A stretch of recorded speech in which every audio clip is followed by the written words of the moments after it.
channel. So today I wanted to sit here and open up about a few things. So I recently cut off all my hair. If you follow me on social media, you know this. Yeah, so I cut off all my hair on Christmas Eve, and a lot of people that I know have been asking me, well, why'd you cut your hair off, Diamond? Because I previously cut my hair almost 2 years ago. It was February of 2016, and it grew out, and I've been rocking my curly fro, my twist out. So this is what my hair looked like before Christmas Eve 2018. So yes, we went from the curly fro to the big chop. So for the people that have been asking me, why did I cut my hair? You had so much hair, you've been growing it, so pretty, blah blah blah. You know, I just kind of throw it out there. You know, it's hair, why not? It grows back. And when it comes to hair, I've always been a little impulsive anyway. I'll go get a haircut just on a random Tuesday because I felt like it, honestly. But today I wanted to open up a little more and just get a little more real about why I cut my hair. Yes, I cut it on a whim, but there's a little bit more behind it. So let's go ahead and jump into that. I am going to share something that not many people know about me. I don't talk about it very much. Mainly because, I mean, it's personal information, and I don't want people to think I'm looking for any sort of reaction. It's just something that I deal with on a daily basis, and it does affect different aspects of life for anyone that is also dealing with this. But I have PCOS, which is polycystic ovarian syndrome. So if you can most likely tell from the name, if you have PCOS, you may or may not have cysts on your ovaries. And for years, I think I was diagnosed in about 2011. I diagnosed myself, actually, and I took the information that, you know, I researched when I saw changes going on in my body, and sparked something in me that I decided to research it, and I came back with PCOS, and I took that information to my gynecologist at the time, and lo and behold, she agreed. They did some tests on me and she agreed. But the thing about PCOS is you may not have the cysts on your ovaries, but it also comes with a hormone imbalance. So at the time, I only thought that I had the hormone imbalance. So, and when I say the hormone imbalance, it's the testosterone and androgen levels may be a little off kilter. So a lot of women, the remedy is birth control. Your doctor puts you on birth control pills. So and it just keeps everything in line as far as your hormones go. Well, that was in about 2011. I just recently found out in September that I do have the cysts on my ovaries.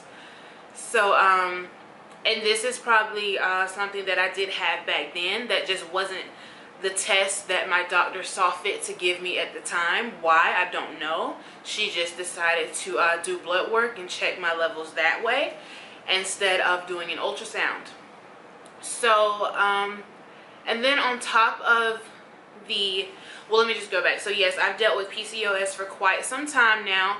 It affects weight gain. It affects your cycle. You have well, in my case, I have very irregular cycles.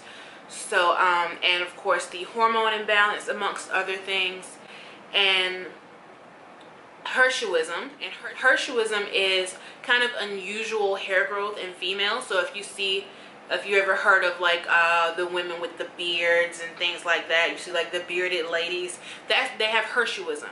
So it's like hair that grows in places that where women normally don't have a lot of hair growth, but the hair growth is excessive. That's one thing I don't deal with, is hirsutism. But hair loss or hair thinning is another side effect or symptom of PCOS. And I didn't deal with that heavily in the beginning. You know, my hair would shed. Everyone's hair sheds. That's normal. I may get a few more strands than the next person, but I've always had a head full of thick hair. So yeah, the shedding wasn't anything that set off an alarm. It wasn't anything out of the ordinary. And then on top of it, I was taking or have been ever since, taking the birth control pills as a way to kind of regulate my PCOS. Well, also in September, so clearly I had a visit to the doctor in September. Probably for about the last maybe year and a half, I've just been having excruciating pains during my cycle. That's I've always had really heavy cycles, really painful cycles, but the pain probably got worse, or the worst it's ever been, within about the last year. And so of course I went to the doctor, and on top of having PCOS, found out that I also have uterine fibroids. Yay me, so special. And what uterine fibroids are, they're benign tumors that can be found in or outside of your uterus. And they're just a really big nuisance. They're normally not cancerous, and they don't become cancerous. They're just masses that are just wanting to be fed. Basically, they can grow and they can multiply, and that fibroid needs blood and different nutrients and oxygen to grow, and it's getting all of that from you. So it's taking all of that from you. And after finding that out in September, of course, I started doing even more research on that, and also learned that hair loss, I found a recent study that showed that especially black women who have uterine fibroids experience some hair loss. So needless to say, I've been talking about hair loss a lot. That's why I cut my hair. So yeah, I was in the shower one day and I was washing my hair, and this is me as a natural, just combing, detangling in the shower, and just pulling clumps and clumps of hair out of my comb. And I had not experienced this before. Like I said, I may have had a few more strands of shedded hair than the normal person, than the next person that doesn't have PCOS or uterine fibroids, but to just have it just coming out in these huge clumps the way it was freaked me out, of course. So by the end of it, I had like a pile of hair that I could just hold in my hands like this. And it was really unsettling for me. And it was actually the morning before traveling to my parents' house for Christmas. And so like I said, I've always been impulsive with my hair, but to see it just falling out like that,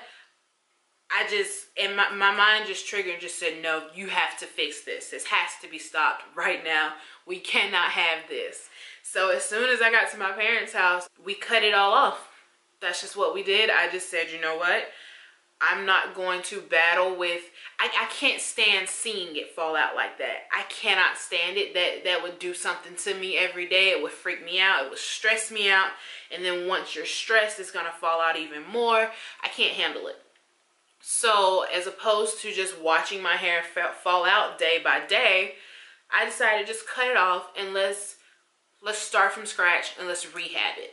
So I, of course, did some more research, and that's how I found out that the uterine fibroids can also cause hair loss. And I already knew that that was a side effect of PCOS, but like I said, it didn't really affect me that much.